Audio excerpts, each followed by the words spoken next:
कि अगर आप दो लोग हैं जो कि मिसाल के तौर पर कहीं रह रहे हैं, ठीक है, और वो उनके पास जो है ना 200 रुपीज़ पर मंथ जो है वो इनकम है, जो कि वो स्पेंड करना चाहते हैं। और फ़र्ज़ करें फॉर द सिंपलिसिटी उनके पास 2 ही चॉइसेस हैं, या वो होटल पे जाके खाना खाएँगे, या वो क्लब पे जाके थोड़ा-सा डांस-डूंस करेंगे, या थोड़ा-सा घूमेंगे-फिरेंगे, या एंटरटेन करेंगे, ठीक है? अब यहाँ एक चीज़ ज़हन में रखें, जो होटल उनके पास अवेलेबल है, उसकी जो चार्जेज़ हैं वो हैं 20 रुपीज़ पर मील, और जो क्लब है उनके जो चार्जेज़ हैं वो हैं 10 रुपीज़, यानी कि पर मतलब 10 रुपीज़ टिकट है एक कपल के लिए, ठीक है? और यहाँ पे 20 रुपीज़ है एक कपल के लिए, सही हो गया? अब यहाँ पे एक चीज़ ज़हन में रखें कि अगर वो ₹200 या तो पूरे के पूरे ₹200 में से सिर्फ़ पूरा महीना खाना खाएँ, ठीक है? और वो कितनी बार खा सकते हैं? ₹10 का 10 बार खा सकते हैं। क्यों? कि 10 multiply by 20 is equal to 200 rupees, सही हो गया? और या वो 20 बार या 20 बार जो है वो जा सकते हैं, क्लब में जा सकते हैं, क्योंकि 10 multiply by 20 is equal to 200 rupees. यानी 2 चीज़ें हैं, या तो वो ₹200 जो है वो सिर्फ़ और सिर्फ़ खाने पे खर्च करें, और उसमें से वो सिर्फ़ 10 बार जा सकते हैं, 10 से ज़्यादा नहीं जा सकते, ऐसा ही है? और या वो क्या नाम है, 20 दफ़ा जो है वो क्लब जा सकते हैं, और 20 से ज़्यादा क्लब में नहीं जा सकते, क्योंकि जो है वो अगर एक एक एक टाइम का जो है वो टिकट के हैं 10 रुपीज़, तो वो क्या नाम है, 10 multiply by 20 is equal to 200, सही है? ये एक कंडीशंस हैं, जो कि उस कंडीशन से वो आगे नहीं दे सकते। मगर एक चीज़ ज़हन में रखिएगा, जो पॉइंट सी है इसमें, यहाँ पे क्या है पॉइंट, पॉइंट सी जो है ये इसको ये शो करती है, क्या नाम है, बजट कंस्ट्रेंट को, क्या किसको शो करती है? अच्छा, ये इस budget budget constraint, constraint. Budget हाँ, कौन सा? ये जो लाइन आ रही है ना, पॉइंट ए टू बी, ये इस लाइन को हम कहते हैं बजट कंस्ट्रेंट, क्योंकि ये इससे आगे नहीं जा सकते, पॉइंट ए से आगे नहीं निकल सकते, और पॉइंट बी से आगे नहीं निकल सकते। तो ये ए टू बी की जो लाइन है, ये बजट कंस्ट्रेंट को शो करती है, और इसके अंदर जितने भी अगर आप कॉम्बिनेशन करना चाहते हैं, तो आप ये 2 कॉम्बिनेशंस कर सकते हैं। तो अब यहाँ देखें, जो पॉइंट सी है अगर यहाँ बजट कंस्ट्रेंट के ऊपर, तो ये एक ऐसी कॉम्बिनेशन है जिसके अंदर जो है, अगर इसको आप सिलेक्ट करते हैं, तो ये कम से कम 10 बार जो है वो क्लब जा सकते हैं, और कम से कम 5 बार जो है वो होटल जा सकते हैं। क्योंकि अगर आप इसके मल्टीप्लाई करेंगे, 10 इंटू 10 जो है वो 100 होगा, और 5 इंटू 20 भी 100 होगा। तो 100 प्लस 100 200 होगा। जो 200 यहाँ पे ये स्पेंड कर सकते हैं equally into the chess club and the meals, सही है? यानी ये पॉइंट ऐसी है जिसमें वो इक्वली ये शेयर कर सकते हैं। अगर ये पॉइंट ई में जाएँ, तो ये नहीं एक्सप्लेन कर सकते, क्योंकि ये कॉन्स्टेंट होगी। यहाँ पे इनके पास जो है, ये इस पॉइंट ई को वो हासिल नहीं कर सकते, क्योंकि ई पॉइंट को हासिल करने के लिए इनके पास 5 बार जो है वो क्लब जाएँ, और 10 बार यहाँ पे जाएँ, ये नहीं कर सकते। क्योंकि ये अमाउंट जो है वो इनके पास जो है वो सफिशिएंट नहीं होगा। 200 रुपीज़ जो है, ये सफिशिएंट नहीं होंगे। इनको एडिशनल जो है वो एटलीस्ट 50 रुपीज़ चाहिए, ताकि ये पॉइंट ई को हासिल कर सकें। पॉइंट ई की प्राइस क्या होगी? 250, क्योंकि 200 जो है वो तो यहाँ इनके 10 मील पे लग जाएँगे, और 5 बार जो है वो जो क्लब के टिकट है उनके 50 रुपीज़ की कॉस्ट होगी, 5 मल्टीप्लाई बाय 10। तो ये अगर 250 की ये बजट डेवलप करते हैं, या एक ऐसी बजट डेवलप करते हैं, या ऐसा प्लान बनाते हैं जिसमें 10 जो है वो मील्स हों, और 5 जो है वो क्लब विज़िट्स हों, तो उसके लिए बजट जो उनके पास चाहिए होगा 250 का, और उनकी बजट 200 रुपीज़ की है, तो ये इनका कांस्टेंटेड बजट होगा, और ये पॉइंट ई बजट कांस्टेंट में आएगा, ठीक है? ये सारा जो शेडेड एरिया है, इस शेडेड एरिया को हम कहते हैं अपॉर्च्युनिटी सेट। क्या कहते हैं? अपॉर्च्युनिटी सेट के इसके अंदर जो है वो जो है वो ये रह सकते हैं, और ये इनकी बजट कांस्टेंट है। इस बजट कांस्टेंट के अंदर-अंदर रह सकते हैं। हाँ, अगर इस बजट कांस्टेंट के ऊपर का कोई भी पॉइंट ये सिलेक्ट करें, इसके ऊपर का कोई भी ये पॉइंट सिलेक्ट करेंगे, मिसाल के तौर पर अगर ये यहाँ पे पॉइंट सिलेक्ट करते हैं, अगर से फॉर एग्ज़ाम्पल ये जो है, अगर जो है वो बनता है, कितने का बन सकता है? अगर ये 10 है, तो ये पॉइंट कितने का आएगा ये वाला? नज़र आ रहा है मेरा पॉइंटर? सर 5। ये वाला कितने का आएगा पॉइंट इसके दरमियान में? 5 का आएगा? से 15। 15 का सर आएगा, ठीक है? 15। अगर ये 15 का आएगा यहाँ पे पॉइंट जो है, ये 15 का आएगा, तो ये अगर यहाँ से आएँगे तो ये कितने रहेगा? ये थोड़ा-सा ये 5 से भी कम का हो जाएगा ना? नज़र आ रहा है एक मिनट में यहाँ से अगर सिलेक्ट करूँ, तो ये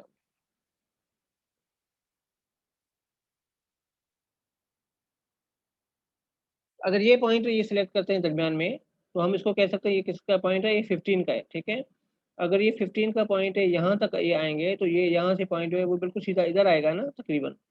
तो आप ये कहें अगर 15 पॉइंट है तो 150 तो ये हो जाएंगे, ठीक है। कितने हो जाएंगे, 15 मल्टीप्लाई बाय 10 150, और इसके पास बचते कितने, 50, ठीक है। तो ये 2.5 टाइम में ही जा सकते हैं, यानी अगर ये कहें तो इस हिसाब से अब ये सारे नहीं कर सकते क्योंकि ये 5 से भी नीचे हैं। तो ये कॉम्बिनेशन कर सकते हैं, ये कॉम्बिनेशन ये हासिल कर सकते हैं कि पूरे 200 रुपीज़ जो है इसकी पॉइंट की किसी की पर भी अगर ये हासिल करना चाहें, यहाँ पे करना चाहें, यहाँ पे रहना चाहें, तो ये कॉम्बिनेशन हासिल कर सकते हैं। इससे आगे इस एरिया में नहीं आ सकते क्योंकि ये जो सर एरिया है नीचे इसकी 5 से भी कम हो जाएगी, मैं भी जी 2 या 2.5, 2 या 2.5 या 2.5। इतना आएगा, ठीक है। क्योंकि ये इस वजह से कि ये यहाँ पे क्योंकि कॉन्स्टेंट्स है ना, इससे आगे नहीं जा सकते। तो ये जो एरिया है इस बजट कॉन्स्टेंट बाहर का, ये आप समझें कि इनको वो हासिल नहीं होगा क्योंकि यहाँ पे बजट कॉन्स्टेंट है, ये पॉइंट ऐसी है जो अनअचीवेबल है, ठीक है। हाँ, इसके अंदर अंदर ये अपॉर्चुनिटी सेट, ये है अपॉर्चुनिटी सेट जो कि ये हासिल कर सकते हैं, ठीक है। मगर अगर आप ये देखें, अगर किसी अपॉर्चुनिटी सेट में दरमियान में कोई पॉइंट ये हासिल करते हैं, जिस तरह ये पॉइंट डी है, ठीक है। तो पॉइंट डी जो है, आप ये देखें पॉइंट डी में आप समझिए कि ये 5 जो है बार ये यहाँ पे जा रहे हैं क्लब में, और 5 ही बार जो है वो यहाँ पे ये जा रहे हैं। तो ये कितना अमाउंट स्पेंड कर रहे हैं, कितना अमाउंट स्पेंड कर रहे हैं, 50, और यहाँ पे 100, 150। तो 50 रुपीज उसके पास बचत होती है। क्या होती है बचत? तो ये जो एरिया है जो पॉइंट डी का, इसको हम कहते हैं कि ऐसा एरिया जहाँ पे ये थोड़ी सी ये सेविंग एरिया है, और इसको हम कहते हैं रियल इनकम, ठीक है।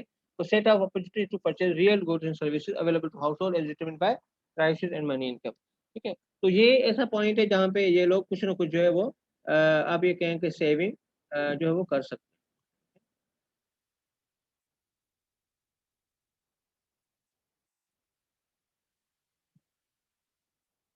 तो आप ये कह सकते हैं पॉइंट डी जो है इनके पास जो वो कम उनको कास्ट करेगा, पॉइंट सी उनकी टोटल कंज्यूम करेगा, पॉइंट ई जो है वो समझेंगे बजट कांस्टेंट को शो करेगा, वो ज़्यादा यानी अपनी इनकम से ज़्यादा स्पेंड करेगा।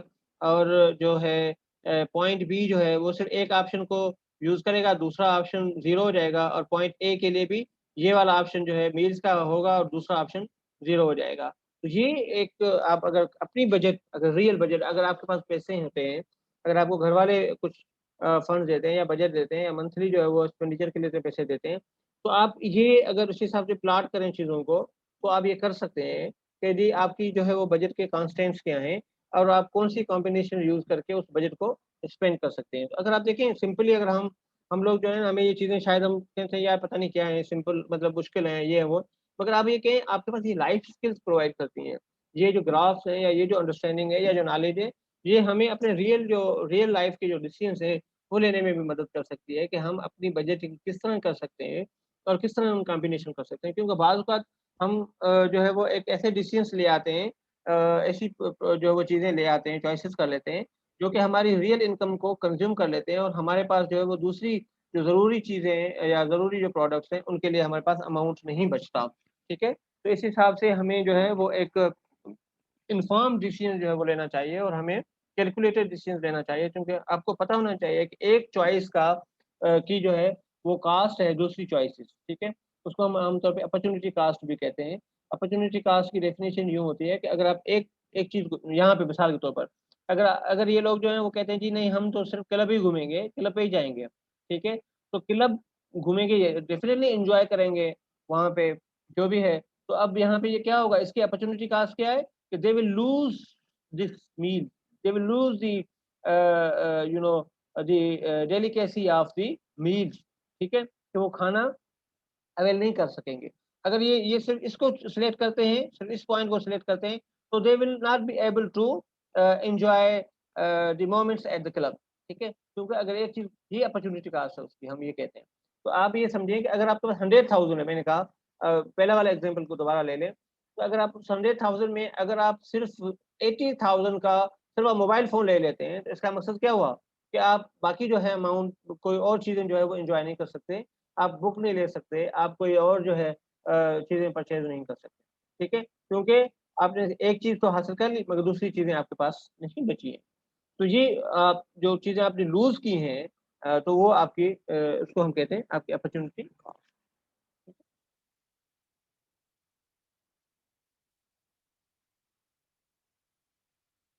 फील है सर। सर देखिए हम लोग जो है ना पहले जो है वहाँ पे ग्राफ में मैंने ये बजट कांस्टेंट आपके लिए एक्सप्लेन किया, मगर हम जो है बजट कांस्टेंट को इक्वेशन के सूरत में भी एक्सप्लेन कर सकते हैं। ठीक है, अब यहाँ पे एक चीज़ ध्यान में रखें कि जो हमारा पॉइंट ए था, तो उसमें पॉइंट ए में क्या था कि सिर्फ और सिर्फ जो है वो मील्स थी। ठीक है, जिन्हें आप 20 मील्स जो है वो यूज़ कर सकते हैं, और 10 मील्स जो है वो यूज़ कर सकते हैं। मगर यहाँ पे एक चीज़ ध्यान में रखिएगा कि जो बजट कांस्टेंट की जो फार्मूला है वो क्या है, फार्मूला के price multiplied by X and plus price multiplied by Y is equal to I income. ठीक है, तो पी सर एक्स ये पी का के आगे 2x क्यों है सर? एक मल्टीप्लाई के साइन है। एक मल्टीप्लाई और दूसरी नहीं, मल्टीप्लाई का साइन नहीं है। पी एक्स का मतलब है कि प्राइस ऑफ एक्स। एक्स किसी प्रोडक्ट का नाम है, मिसाल के तौर पर एक्स है हमारा थाई मील्स। ठीक है, और तो प्राइस ऑफ थाई मील्स और प्लस वाई है हमारा मिसाल के तौर पर जैज क्लब, तो प्राइस ऑफ जैज क्लब। ठीक है, और जो बड़ा एक्स है और वो उसकी क्वांटिटी को यूज़ करता है, किसको यूज़ करता है, जो quantity of the product, sir quantity of thigh meat. और वाई जो है वो क्वांटिटी ऑफ वाई यानी आइटम, यानी कि दूसरा जो ये असल में इकोनॉमिक्स की टर्म्स में जो आप जिस तरह मैथमेटिक्स में भी चीज़ें यूज़ करते हैं एक्स वाई, तो ये यहाँ पे भी यूज़ की जाती है। एक्स का मतलब है कि गुड वन और वाई का मतलब है गुड टू। ठीक है, यहाँ पे वन जो है हमारे पास थाई मील्स है और वाई जो है वो हमारे पास क्या था, जैज क्लब है। अब प्राइस क्या थी मील्स की, प्राइस मील्स की क्या है 200 ना, प्राइस वो तो 200 तो मील आपका 10 कम की 10 10 10 20 20 20 थी। 10 ठीक है, सर 20 20 थी। 20 थी।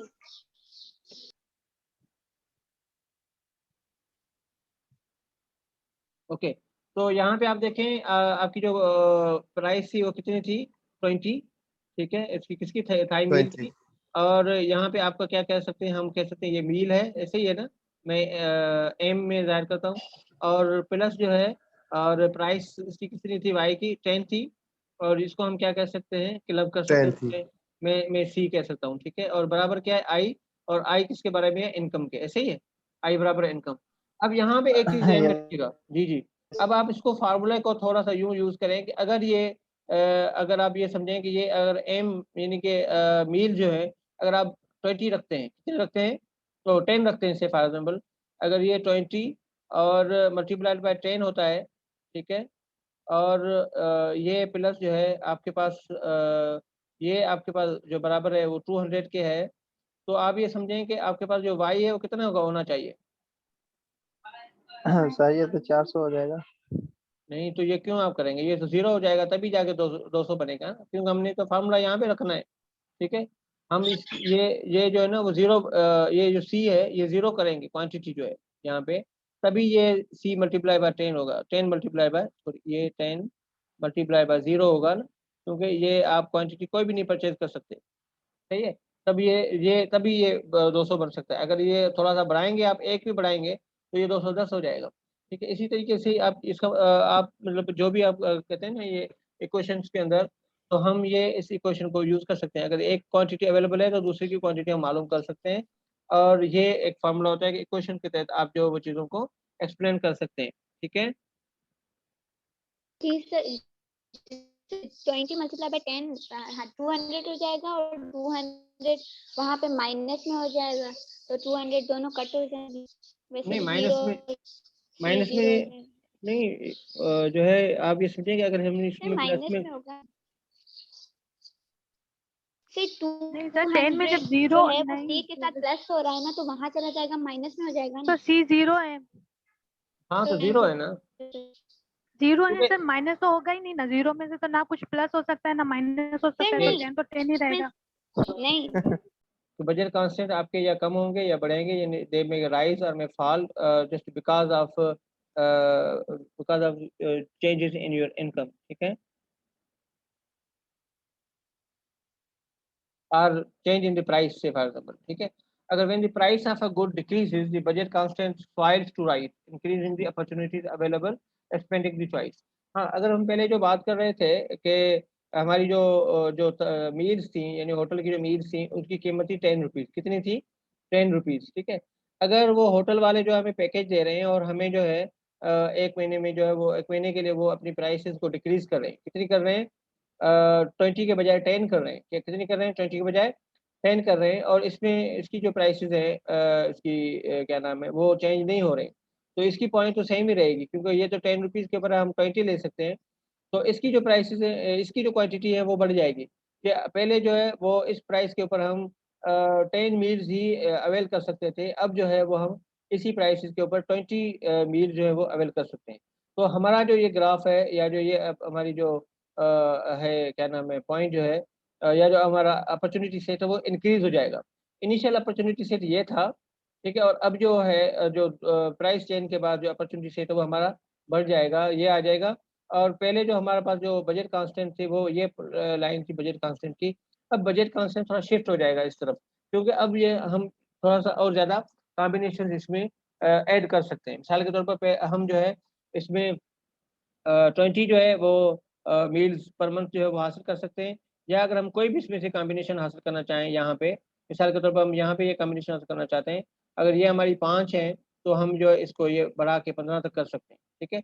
हम मतलब इस हिसाब से चीज़ों को जो है वो इंक्रीज़ कर सकते हैं। यानी पहले जो है वो हम अब यहाँ पे एक चीज़ ज़हन में आ गई कि जब आपकी जो है वो प्राइसेज़ जब मतलब किसी भी गुड्स की डिक्रीज़ होती हैं, तो आपका अपॉर्चुनिटी सेट क्या हो जाता है? इंक्रीज़ हो जाता है। आप या तो वही चीज़ उसकी क्वांटिटी बढ़ा सकते हैं, या आप किसी और चीज़ की जो है वो क्वांटिटी इंक्रीज़ कर सकते हैं, क्योंकि आपकी जो रियल इनकम है वो बढ़ जाती है। आपका जो अपॉर्चुनिटी सेट है वो आपका बढ़ जाता है जब आपकी किसी भी प्रोडक्ट की जो है वो प्राइसेज़ जो है वो कम हो जाती हैं। ठीक है? मिसाल के तौर पर उसी हम 100,000 वाले एग्ज़ाम्पल में आ जाएँ दोबारा, तो अगर आप समझें कि अगर आप स्मार्टफ़ोन ले रहे थे, आपने कहा था हम स्मार्टफ़ोन जो है वो 40,000 का लेंगे। मगर आप ये देखिए ओवरऑल अगर स्मार्टफ़ोन सस्ते हो जाते हैं और वो जो 40,000 का आप स्मार्टफ़ोन ले रहे थे वो 20,000 का मिल रहा है, तो आप क्या समझेंगे कि 20,000 का आपका अगर मिल रहा है तो आप अब आपके पास 80,000 बच गए, ठीक है? और आप उसमें से और ज़्यादा चीज़ें कुछ चीज़ें और जो है वो ले सकते हैं, कि एक अगर बुक आपने मिसाल के तौर पे इकोनॉमिक्स की ले रहे थे तो आप कोई और बुक्स भी ले सकते हैं। और अगर आप उसमें से कुछ और जो है आइटम्स भी ऐड कर सकते हैं, या कोई और जो है क्वांटिटीज़ उसकी आप बढ़ा सकते हैं, ठीक है? जैसे सर उसी से मतलब अच्छा भी उससे ले सकते हैं अब। जी। ओके, अब यहाँ हम थोड़ा-सा इसको